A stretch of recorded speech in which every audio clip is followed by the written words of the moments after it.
নমস্কার। নমস্কার। নমস্কার ভালো ম্যাডাম। আছে আমার বাচ্চাগুলো? জি ম্যাডাম আপনি কেমন ভালো আছেন? আছেন? আমিও ভালো আছি। আমরা শুরু করে দিই। জি। আর শুভেচ্ছা তোমাদের। আমরা সকলেই জানি আজকে কি পড়বো আমরা। আমাদের আজকে পড়ার বিষয় আমি গত ক্লাসেও একটু হিন্টস দিয়েছি তোমাদের। গাইনেসিয়াম। বাংলা জানো তো? গাইনেসিয়াম কি স্ত্রীস্তবক। জানে? স্ত্রীস্তবক। শিক্ষার্থীগুলো অনেক ভালো, অনেক স্মার্ট। ওরা লেখাপড়া করে, তাই না? আচ্ছা, প্রথম ছবিটাতে দেখো তো ফুলের কি কি স্তবক দেখা যায়? গর্ভপত্র, স্ত্রীকেশর। হ্যাঁ, গর্ভপত্র বা স্ত্রীকেশর। আর আর কোন পত্র দেখা যাচ্ছে না? যাচ্ছে তো। পুংস্তবক, এটা কি রঙিনটা কি? দল, হ্যাঁ, দল বা দল, পাপড়ি। তারপর পাপড়ি। পাশে ছোট ছোট দুটো বেলুনের মতো হ্যাপি বার্থডে বেলুন যে পুংস্তবক, আমরা ওই স্টাইলের। এটা হলো গত ক্লাসের পড়া। কি সেটা? পুংস্তবক। পুংকেশর। পুংস্তবক, পুংকেশর বা পুংস্তবক। আচ্ছা, তারপর মাঝে আরেকটা বিষয় দেখা যাচ্ছে, সেটা কি? এটা আমি পাশের ছবিতে আরো ক্লিয়ার করে দিয়েছি। স্ত্রীস্তবক। আচ্ছা, পাপড়ি, পুংকেশর, স্ত্রীকেশর একটা দেখো অংশের উপরে অবস্থান করেছে না? এটাকে কি বলে? জি। এটা কি? পুষ্পফুট। পুষ্পপুট এক জিনিস, পুষ্পাক্ষ আরেকটা জিনিস। তার মানে পুষ্পপুট কাকে বলে এটা পারবে না। আমি কিন্তু অ- এই চ্যাপ্টারের মধ্যেই কিন্তু পড়িয়েছি পুষ্পপুট কাকে বলে। এখন যদি বলো এই অংশটা পুষ্পপুট হবে, আমি মানবো? এটা হলো পুষ্পাক্ষ। দেখো তো পুষ্পাক্ষের পাশে দুটো ছোট ছোট পাতার মতো আছে, এরা কি? প্রীতি। আচ্ছা, ভেরি গুড। একদম নিচের যে দণ্ডটা এটাকে কি বলে? এটা এটা বৃন্ত। বৃন্ত। বৃন্ত। বৃন্ত অনেক জায়গায় আছে। ফলের বৃন্ত আছে, পাতার বৃন্ত আছে, ফুলের বৃন্ত আছে। যেহেতু আমি ফুল পড়াচ্ছি, তাহলে বলতে হবে কি পুষ্প বৃন্ত বা ফুলের বৃন্ত, এটা বলতে হবে না? জি। হ্যাঁ, ওভাবে স্পেসিফিক্যালি বলতে হবে বাবা। আচ্ছা যাক, এই প্রথম ছবি সম্পর্কে এতক্ষণ অনেক কথা হলো। সেখান থেকে আমি কেটে নিয়ে একটা অংশ, একটা স্তবককে আলাদা করে দিয়েছি। এটাকে বলা হয় কি? স্ত্রীস্তবক। স্ত্রীস্তবক। এটার কি কি অংশ আছে? আমরা যখন পুংস্তবক পড়িয়েছি বলেছিলাম এই অংশ, ওই অংশ, ওই অংশ। পুংস্তবক অনেকগুলো অংশ নিয়ে গঠিত। সেম স্ত্রীস্তবক বা গাইনেসিয়ামও কি অনেকগুলো অংশ নিয়ে গঠিত। সে বিষয়গুলো আমরা পড়বো। এখন কি কি অংশ বলবো না, আমরা পরের অংশে যাচ্ছি। এখানে কি কি অংশ আছে, কোন অংশ নিয়ে আমাদের এই ফুল স্ত্রীস্তবকটা, গর্ভপত্রটা গঠিত হয়, সেটা আমরা বলবো। তাহলে আমাদের আজকের পড়ার বিষয় হলো গাইনেসিয়াম বা স্ত্রীস্তবক। কি কি পড়বো? গাইনেসিয়ামের বিভিন্ন অংশ। এরপরে তোমরা ওই অংশগুলো চিহ্নিত চিত্র আঁকতে পারবে এবং ফুলের গর্ভাশয়ের প্রকারভেদ করতে পারবে। আমাদের শিখন ফলে কি কি বলতো একজন? গাইনেসিয়ামের বিভিন্ন অংশ বলতে পারবো, স্ত্রীস্তবকের বিভিন্ন অংশ চিহ্নিত চিত্র অঙ্কন করতে পারবো, ফুলের গর্ভাশয়ের প্রকারভেদ করতে পারবো। Very good. তার মানে চিত্র অঙ্কনের খেলা আছে আজকে। গত ক্লাসে বাড়ির কাজ দিইনি, কিন্তু বাসায় কি পুংস্তবকের চিত্রগুলো এঁকেছিলে? অনেক কিছু দিতে হয় না, আমি রেস্ট দিই, কিন্তু তোমাদের পড়া তো চালিয়ে যেতে হবে। একটু খেয়াল করো, আমরা মূল পড়ায় চলে আসলাম। আমরা জানি এই একটা ছবিতে দুটো পাশাপাশি ছবি আছে। দেখো, একটা বাহির থেকে দেখা যাচ্ছে আর একটা লম্বচ্ছেদ করার পর ভেতরের অংশ দেখা যাচ্ছে নাকি? হ্যাঁ, জি ম্যাম। প্রথম ছবিটা ওভারঅলি একটা ছবি। এটাকে লম্বচ্ছেদ উপর থেকে নিচে পর্যন্ত সমান কেটে ভেতরের অংশগুলো দেখানোর চেষ্টা করছি পাশের ছবিতে। আচ্ছা, একদম বাহিরের ছবিতে দেখা যাচ্ছে কয়েকটি অংশ ইংলিশে দেয়া। প্রথমটা কি দেয়া? স্টিগমা। স্টিগমা। স্টিগমা। তো স্ত্রীস্তবক ইংরেজি বলেছিলাম, কি বলেছি? গাইনেশিয়াম। গাইনেশিয়াম। তাহলে গাইনেশিয়াম যেহেতু ইংরেজি শব্দ, তার পার্ট গুলো, অংশগুলো কিন্তু আমরা ইংরেজিতে পড়বো এবং সাথে বাংলাটাও দিব। দেখো তো প্রথমে আছে স্টিগমা। স্টিগমা মানে কি? গর্ভমুণ্ড। ভেরি গুড, গর্ভমুণ্ড। এরপরে লম্বা নলাকার যেটা, সেটাকে বলে স্টাইল। প্রথমে ছিল স্টিগমা, এরপর স্টাইল। স্টাইল মানে কি? গর্ভদণ্ড। গর্ভদণ্ড। এরপরে দেখো ডিমের মতো একটা অংশ, পুরোটা দেখতে ডিমের, এটাকে বলা হয় গর্ভাশয়। এখানে ফলে পরিণত, এই অংশটাই ম্যাচিউরড হওয়ার পরে, নিষিক্ত হওয়ার পরে ফলে পরিণত হয় এবং এটা দেখতে ডিমের মতো বলে অন্য নাম ডিম্বাশয়ও বটে। তুমি যদি গর্ভাশয় বলো ডিম বা ডিম্বাশয় বলো, যার যেটা ইচ্ছা, কোনো ভুল নাই। দেখতে ডিমের মতো তাই ডিম্বাশয়।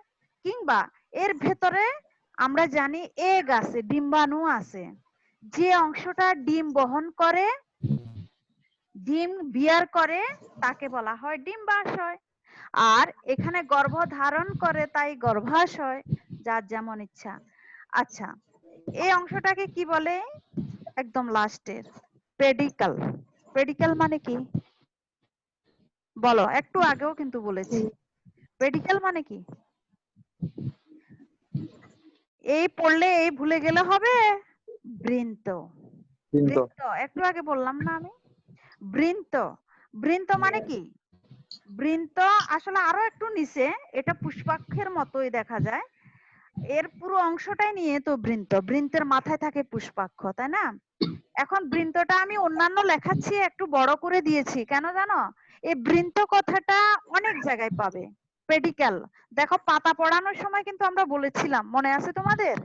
পাতাতেও থাকবে বৃন্ত, ফলেও থাকবে, আবার ফুলেও আছে।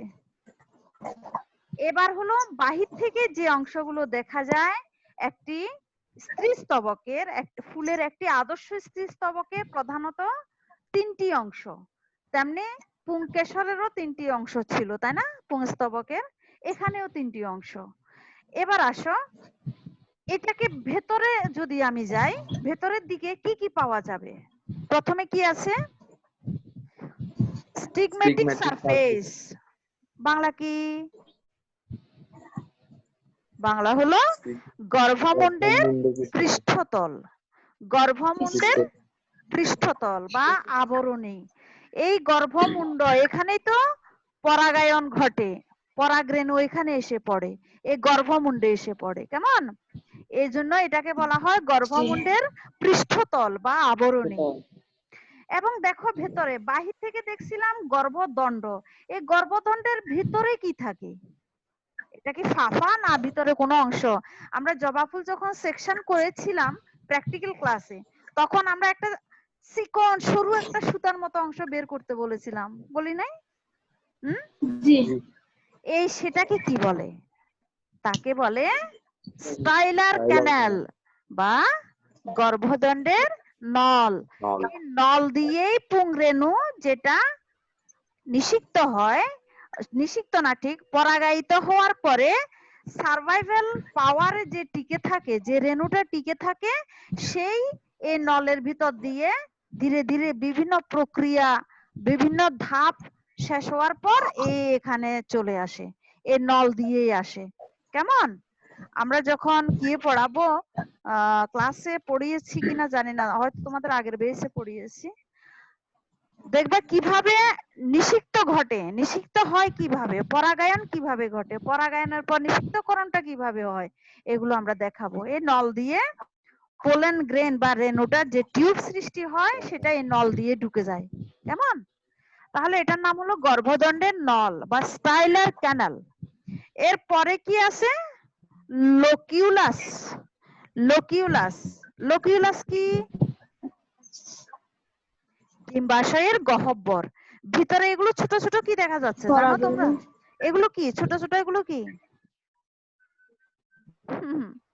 এগুলো কি? ডিম্বক বা ডিম্বক বা ডিম্বাণু। ডিম্বাণুগুলো যে কোটরের মধ্যে থাকে সেগুলো হলো অমরা। তুমি ডিম্বাণু বললে তো হবে না, এটাকে বলতে হবে অমরা। অমরার নাম শুনছো না? অমরা বিন্যাস আমরা পড়াবো আগামী ক্লাসে। অমরা বিন্যাস, এই অমরা বিন্যাসে দেখো এই যে ছোট ছোট গহ্বর গুলো আছে তাকে বলা হয় ডিম্বাশয়ের গহ্বর। এরপরে আসো ওভিউল। এর সিঙ্গেলটা হলো যে ওভিউল। ওভিউলের পাশে কতগুলো টিস্যু আছে, এগুলো হলো অমরা। আর প্রত্যেকটা অমরার ফাঁকে ফাঁকে কিছু গহ্বর আছে, তাদেরকে বলা হয় কি? ডিম্বাশয় গহ্বর। হ্যাঁ, এরপরে আসো ওভিউল মানে কি? ডিম্বাণু। আর সর্বশেষ যেটা বলছিলাম সেটা হলো পুষ্পবৃন্ত। এখন যদি তোমাকে বলে ফুলের একটি আদর্শ স্ত্রীস্তবক অঙ্কন করো, কোনটা আঁকবে? প্রথমটা আঁকবে না লাস্টেরটা আঁকবে? বলো তো, কোনটা আঁকবে? দুটোই আঁকতে হবে, দুটোই আঁকতে হবে। একটা আঁকলে হবে? দুটোই আঁকতে হবে। তো আমাদের স্লাইডে তো কোনো প্রশ্ন নাই, আছে? কোনো প্রশ্ন নাই থাকলে বলো, না হয় আমরা অন্য স্লাইডে যাই, আমাদের সময় কম। এবার আসো, এখানে কি দেখা যাচ্ছে? 3 ধরনের স্ত্রীস্তবক দেখা যাচ্ছে না? দেখো প্রথমটা হলো হাইপোগাইনাস, পেরিগাইনাস, এপিগাইনাস। এগুলো সম্পর্কে আমি এখন বলবো না, পরে স্লাইডে বলবো। এখন শুধু ছবির স্টাইল গুলো দেখো, এটার অবস্থান কোথায়? পুষ্পাক্ষের উপরে না নিচে না পাশে না একদম কোথায় অবস্থান? দেখো এটার অবস্থান নিশ্চয়ই এটার থেকে আলাদা। হ্যাঁ, এটার অবস্থান আরো আলাদা। তিনটা ছবি কি এক না ভিন্ন বলো তো? তিনটে ছবি কিন্তু ভিন্ন ভিন্ন। তাহলে দেখো এই গর্ভাশয়ের অবস্থানের উপর ভিত্তি করে এখানে ফুলের অন্যান্য স্তবকও আছে। ওই স্তবকগুলো গর্ভাশয়গুলো স্তবকের সাথে কিভাবে আছে সেই অবস্থানের উপর ভিত্তি করে 3 ভাগে ভাগ করা হয়। আমরা এখানে একটু দেখি, এটা আরেকটা ছবি। দেখো প্রথমটার নাম কি? Superior ovary. এটা হলো গর্ভাশয়কে বলবো সুপেরিয়র ওভারি। আর সুপেরিয়র ওভারি যে সমস্ত ফুলে আছে তাদেরকে বলবো হাইপোগাইনাস ফুল। তাহলে দুটো কথা এখানে বললাম, একটা হলো ওভারি গর্ভাশয়কে কি বলবো, আরেকটা হলো ফুলটাকে কি বলবো, এই পুরো সম্পূর্ণ ফুলটাকে কি বলবো? তাহলে গর্ভাশয়কে বলবো সুপেরিয়র ওভারি বা বাংলায় হবে অধিগর্ভ।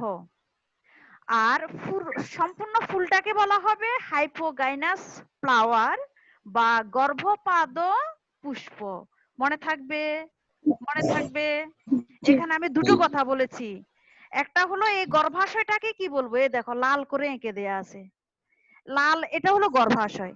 এটাকে বলবো সুপেরিয়র ওভারি। তার মানে কি এই গর্ভাশয়টা অন্যান্য অংশের উপরে অবস্থান করেছে। সংজ্ঞাটা একটু দেখি তো। গর্ভাশয় অন্য সব স্তবকের উপরে থাকলে তাকে বলে অধিগর্ভ বা গর্ভপাদ পুষ্প। তাহলে অধিগর্ভটা কার নাম? ফুলের নাম না গর্ভাশয়ের নাম? বলো, দ্রুত বলো। গর্ভাশয়ের নাম? হ্যাঁ, অধিগর্ভ। ইংরেজিতে বলবে সুপেরিয়র ওভারি। আর এই সুপেরিয়র ওভারি যে সমস্ত ফুলের থাকে ওই ফুলদেরকে কি বলবো? হাইপোগাইনাস বা গর্ভপাদ। হ্যাঁ, দেখো এই ফুলের কি কি অংশগুলো, পুংকেশর, পাপড়ি, বৃতি, এগুলো কোথায় আছে একটু ছবিতে দেখো। ছবির সাথে দেখলে তোমার মনে বেশি থাকবে। দ্বিতীয় ছবিটার নাম হলো হাফ ইনফেরিয়র ওভারি।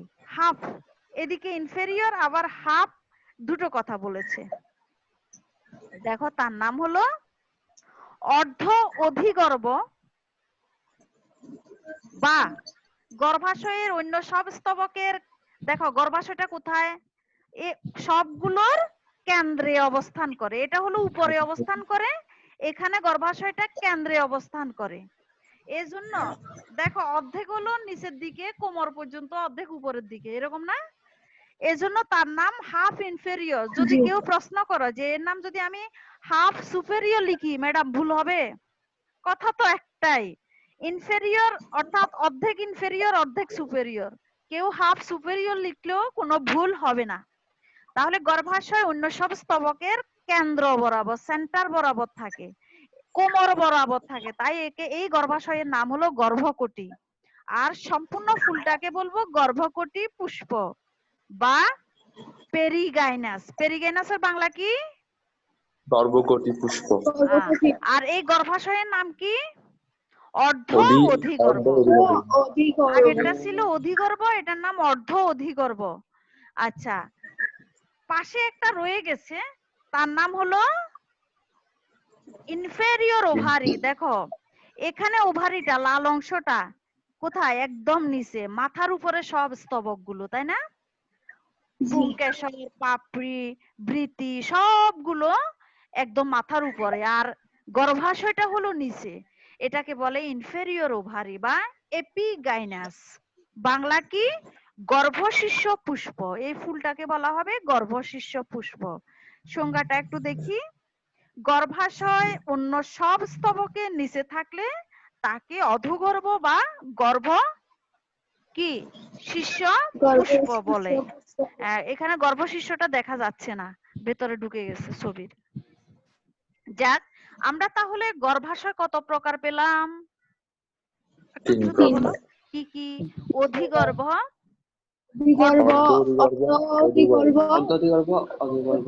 অধোগর্ভ। তাহলে অর্ধ অধিগর্ভকে কি আমি অর্ধ অধোগর্ভ বলতে পারবো না? পারবো? পারবো না? হ্যাঁ, তাহলে হাফ ইনফেরিয়রও বলতে পারবো, হাফ সুপেরিয়রও বলতে পারবো। এটা কোনো সমস্যা নাই, শুধু বুঝার সমস্যা। এখন তো তোমাদের ক্লিয়ার, ঠিক কি না? এবার আসো, পুষ্প কত প্রকার আছে এখানে? এতক্ষণ গর্ভাশয় কত প্রকার বলেছো, এবার বলো পুষ্প কত প্রকার? এখানে কি কি?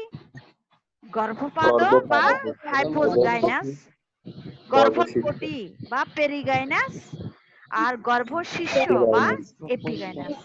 তাহলে হাইপোগাইনাস, পেরিগাইনাস, এপিগাইনাস তিনটা মনে থাকবে? থাকবে না? আচ্ছা, এবার দেখো এখানে কতগুলো জিনিস। মা, প্রথম ছবিটাতে একটা গর্ভকেশর বা গর্ভপত্র, পরেরটাতে দুটো, এরপরে আরো অনেক। তার মানে কি গর্ভপত্রটা একটাও থাকতে পারে, কোন কোন ফুলে বেশিও থাকতে পারে, একের বেশিও থাকতে পারে। একটা থাকলে সেটাকে কি বলবো? মনোকার্পাল। দুটো থাকলে বাইকার্পাল। দুইয়ের বেশি থাকলে বা তিনটা থাকলো, তিনটা থাকলো তখন ট্রাইকার্পাল। এর থেকে আরো বেশি থাকলো তখন মাল্টিকার্পাল বা পলিকার্পাল, যেটা ইচ্ছা বলতে পারো। তোমাদের বইতে নাই, আমি একটু দেখানো যে এগুলোর নলেজ নিয়ে রাখা ভালো। এখানে একটু দেখো, তিনটা অংশ আছে, অ্যাপোকার্পাস, সিনোকার্প বা সিনকার্পাস এবং সিনকার্পাস টেট্রা। পড়ো পড়ো পড়ো, টেট্রা কি? টেট্রার পরে কি লেখা আছে? লকিউলাস। এখন দেখো, বলে এটা কেন দেখাচ্ছেন? আমরা বললাম যে স্ত্রীস্তবকের অনেকগুলো অংশ আছে, সে অংশগুলো যদি আলাদা আলাদা থাকে, আলাদা আলাদা থাকলে তাকে বলে অ্যাপোকার্পাস বা মুক্ত অবস্থায়। দেখো স্ত্রীস্তবকের অন্যান্য অংশগুলো যদি যুক্ত থাকে তাকে বলবো সিনকার্পাস। এটাকে ইউনিলোকুলারও বলে, ইউনিলোকুলার। আবার পাশে একটা আছে টেট্রাকুলার। আচ্ছা, টেট্রালোকুলারটা কি? এই দেখো এখানে আছে তিনটে। এই গর্ভাশয়ের ভিতরে অমরা কয়টা? তিনটা, আর এখানে চারটা। এগুলো তিনটা থাকার কারণে ইউনিলোকুলার, চারটা থাকার কারণে টেট্রালোকুলার। তাহলে যুক্ত অবস্থায় থাকলে তাকে বলবো কি? সিনকার্পাস। আর যদি মুক্ত অবস্থায় থাকে, স্ত্রীস্তবকের অংশগুলো আলাদা আলাদা থাকে, তখন তাকে বলবো অ্যাপোকার্পাস। আর যখন স্তবকের অংশগুলো সংযুক্ত অবস্থায় থাকবে তাকে বলবো আমরা কি? সিনকার্পাস। এখানে কি কারো কোনো প্রবলেম আছে? না। আচ্ছা, এবার দেখো এখানে কি কি দেখা যাচ্ছে? এটা কি ফুল? জবা ফুল। পাশের ছোট্ট ছবিতে কি? জবা ফুলটাকে লম্বচ্ছেদ করেছি, তার মানে কেন? ভেতরের গর্ভাশয়টা একটু দেখার জন্য, ঠিক না? এখন আমরা জি বলেছিলাম গর্ভাশয়ের উপর ভিত্তি করে 3 প্রকার, আর ওই ধরনের গর্ভাশয় যার থাকবে তাকে বলবো কি? প্রথমটা কি নাম ছিল? কি নাম? প্রথম ফুলটার নাম কি ছিল? গর্ভপাত পুষ্প, গর্ভ কি পাদ বলো? পুষ্প, পাদ। এটা ইংরেজি কি ছিল? হাইপো। এখন গাইনোস। হাইপোগানাস ফুলের কি কি বৈশিষ্ট্য আছে একটু দেখো। প্রথমে হলো গর্ভাশয় সর্বোচ্চ স্থানে অবস্থান করবে। গর্ভাশয়টা সর্বোচ্চ স্থানে অবস্থান করবে, আমি ছবি দেখিয়েছিলাম। আর পুষ্পাক্ষ কি হবে? উত্তল। উত্তল অবতল মনে আছে? এ দেখো, এটা উত্তল, বেলুনের মতো। ফুলের অন্যান্য স্তবক গর্ভাশয়ের নিচে থাকবে না উপরে থাকবে?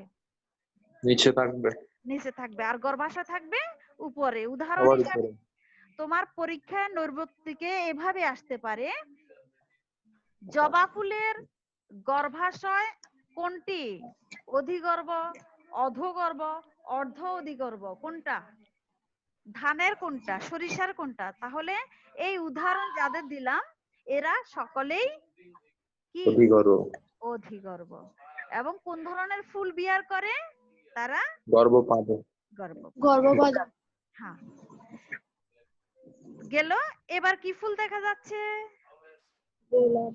গোলাপ। গোলাপ, এখন এটা হলো গর্ভকটি পুষ্প বা অর্ধ অধিগর্ভাশয়।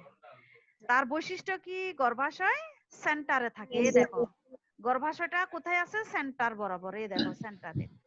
তারপরে পুষ্পাক্ষটা অবতল, পেয়ালা আকৃতির। পেয়ালা আকৃতি। তাহলে যদি বলে পেয়ালা আকৃতির গর্ভাশয় পুষ্পাক্ষ কার দেখা যায়, কি বলবে? অর্ধ অধিগর্ভাশয়ে। অধিগর্ভাশয়। হ্যাঁ, ফুলের অন্যান্য স্তবক গর্ভাশয়কে ঘিরে থাকে, যেমন গোলাপ ফুল, শিম ফুল, এরা হলো গর্ভকটি পুষ্প বা অর্ধ অধিগর্ভাশয়। এবার দেখো আমাদের খুবই পরিচিত, খুবই সুন্দর একটা ফুল, এটা কি? লাউ। মিষ্টি কুমড়া। তোমাদেরকে একটা কথা বলি, লাউ আর মিষ্টি কুমড়া এই দুটোর মধ্যে একটু পার্থক্য আছে বাবা। লাউ হলো লম্বাটা, তোমরা বায়োলজি পড়ার পর যদি লাউ বলো হবে না, মিষ্টি কুমড়াকে মিষ্টি কুমড়াই বলতে হবে। মিষ্টি কুমড়া গোলটা, এটা লম্বাটা, এটা হলো লাউ। এখন হাইব্রিড অনেক লাউ হয়, গোলও আছে, তবে এটা হলো মিষ্টি কুমড়ার ফুল। এটা কি দেখো, এই ফুলটা হলো গর্ভশীর্ষ পুষ্প। কেন? তার গর্ভাশয়টা কোথায়? এই দেখো পাশে গর্ভাশয় দেখা যাচ্ছে। এখানে কিন্তু পুংফুল স্ত্রী ফুল দুটোই দেখা যায়, তাই না? বলো তো এটা কি ফুল? এটা কি স্ত্রী ফুল না পুংফুল? স্ত্রী ফুল। হ্যাঁ, এখানে ফুলগুলো এক লিঙ্গ। ফুল স্ত্রী হলে এটাতে আলাদা, ওই যেটা কুমড়া ধরে, লাউ ধরে, সেটা হলো স্ত্রী ফুল। আর কৃষক যখন মাথায় একদম এক ঝাঁকা হলুদ ফুল বাজারে বিক্রি করতে নিয়ে যায়, সেটা কি ফুল? সেটা হলো পুরুষ ফুল। ওই পুরুষ ফুলে কখনো লাউ বা মিষ্টি কুমড়া ধরবে না, সেটা বিক্রি করে দেয় কৃষক, এটা কখনো বিক্রি করে না। কেমন? এই গর্ভাশয়টা হলো কি? এই গর্ভাশয় পুষ্পাক্ষের উপরে অবস্থান করছে। এ দেখো পুষ্পাক্ষ, তার উপরে গর্ভাশয়টা, এটাই তো ফলে পরিণত হয়েছে না? এটা গর্ভাশয় ছিল, এটাই ফলে পরিণত হয়েছে, এটা হলো পুষ্পাক্ষ। তাহলে তার বৈশিষ্ট্যগুলো একটু দেখি। পুষ্পাক্ষ প্রসারিত, পুষ্পাক্ষ গর্ভাশয়ের পাদদেশে, মানে এই পুষ্পাক্ষ গর্ভাশয়ের নিচের দিকে থাকে। এরপরে কি? ফুলের অন্যান্য স্তবক গর্ভাশয়ের উপরে সাজানো থাকে। আমরা উদাহরণ হিসাবে কি দিতে পারি? কুমড়া, পেয়ারা, এরা হলো সব গর্ভশীর্ষ ফুল বা অধোগর্ভ গর্ভাশয়। ঠিক আছে? আজকে যতটুকু পড়ালাম জি। এর মধ্যে কি কারো কোনো প্রশ্ন আছে? হ্যাঁ বলো। না। নাই? না। যদি না থাকে বলো তো কার্পেল কি? কার্পেল কি বলো? স্তবকের প্রতিটি সদস্যকে কার্পেল বলে। স্ত্রী স্তবকের প্রত্যেকটি সদস্যকে কি বলে? কার্পেল বলে। Very good. পুষ্পাক্ষ কাকে বলে? যে অংশের উপরে ফুলের স্তবক গুলো কি থাকে? সাজানো থাকে। আটকানো থাকে, সাজানো থাকে, গুছানো থাকে, সজ্জিত থাকে, সেই জায়গাটাকে বলে পুষ্পাক্ষ। গর্ভাশয় কত প্রকার বলো? তিন প্রকার। কি কি কি কি? Superior ovary, half inferior ovary, inferior ovary. Very good. Ovary না ওভারি বলবে। তারপর আসো, গোলাপ ফুল কোন ধরনের পুষ্প? অর্ধ অধিক। গর্ভবতী পুষ্প। অর্ধ অধিগর্ভটা কিসের নাম? গর্ভাশয়। অর্ধ অধিগর্ভটা কিসের নাম? গর্ভাশয়। তাহলে আমি বলছি পুষ্প, কোন ধরনের পুষ্প? তুমি ফুলের নামে না বলবে। গর্ভবতী এখানে পুষ্প। প্রশ্ন যেমন উত্তরও তেমন হতে হবে। আমি কিন্তু গর্ভাশয় বলি নাই। তুমি এখন অর্ধ অধিগর্ভ বললে এটা তোমাকে 0 দিবে। তুমি তো খুশি হয়ে যাবে আমি লিখতে পেরেছি। আসলে তোমাকে চেয়েছে এটা কি পুষ্প, তখন বলতে হবে কি এটা পেরিগাইনাস না এপিগাইনাস নাকি হাইপোগাইনাস। এরপরে আসো, স্থিরস্তবকের অংশগুলো মনে আছে? হ্যাঁ, জি। বাহির থেকে কি দেখা যাচ্ছে সেগুলো বলবে, ভেতরের কি কি আছে সেটাও বলতে হবে। রিয়াদ বলো, অধগর্ভ কাকে বলে? ফুলের পুষ্প। গর্ভাশয়। গর্ভাশয়ের উপরে ফুলের পুষ্পের উপরে সাজানো থাকে। গর্ভাশয়ের নিচে অবস্থান করে। গর্ভাশয় থাকবে নিচে, পুষ্পাক্ষ থাকবে তারও নিচে, পুষ্পাক্ষের উপরে গর্ভাশয়, তার উপরে অন্যান্য স্তবক গুলো। ছবিটা যদি মাথায় আনো তাহলে তো ইজি হবে। আজকে কিন্তু একটা বাড়ির কাজ দিয়েছি, এটা আগামী ক্লাসে আমাকে দেখাবে। বাড়ির কাজটা লিখে নাও। গর্ভাশয়ের অবস্থানের উপর ভিত্তি করে ফুলে চিহ্নিত চিত্র সহ শ্রেণী বিভাগ করো। চিহ্নিত চিত্রটা কি? এই দেখো, বইতে কি ছবি দেখা যাচ্ছে? এই 3টা ছবি দেখা যাচ্ছে?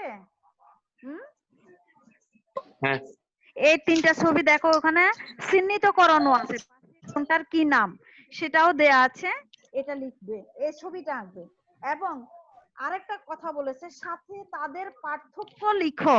তার মানে কি, ছবিও আঁকবে, চিহ্নিতকরণ করবে এবং এপিগাইনাস, পেরিগাইনাস, হাইপোগাইনাসের মধ্যে পার্থক্যটাও করবে। পারবে তো? পারবো। আচ্ছা, এই তো আত্মবিশ্বাস। পারবো, আমাদের ক্লাস থেকে এটা পারার কথা। তো আজকে আমাদের এতটুকুই, আমরা সর্বশেষ পর্যায়ে চলে আসছি।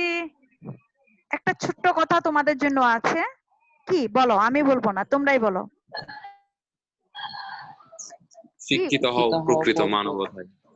ঠিক আছে, শিক্ষিত মানবতা যদি না থাকে অশিক্ষিত হওয়ার কোনো দরকার নাই। তোমার মানবিকতা প্রয়োজন, অন্যকে সাহায্য করার, অন্যের সুখ দুঃখের ভাগী হওয়ার মতো মানবিকতা থাকতে হবে। মানুষ হয়েছো কিন্তু মানবতা নাই, ওই মানুষ হওয়ার দরকার নাই।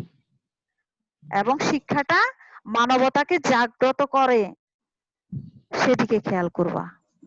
ধন্যবাদ সবাইকে, ভালো থেকো। আগামী ক্লাস কি বারে হবে? ওয়েবসাইটে ঢুকবে, রুটিন দেখবে আমার ক্লাস কয়টায়, ওই টাইম অনুসারে আমি চলে আসব, তোমরাও চলে আসবে। কেমন? হয়তো একটা নতুন পাসওয়ার্ড দিতে পারে, কলেজ পেজে দেখবে। আমি না, এটা সেন্ট্রালি কলেজ থেকে সবার জন্য একটা পাসওয়ার্ড হয়তো দিতে পারে। যতক্ষণ না দিবে ততক্ষণ আমার সাথে আমার আইডি এবং পাসওয়ার্ড দিয়েই যুক্ত হবে। কেমন? ওকে, সবাই সুস্থ থেকো, নিরাপদে থেকো। আজ এতটুকু, নমস্কার, ধন্যবাদ।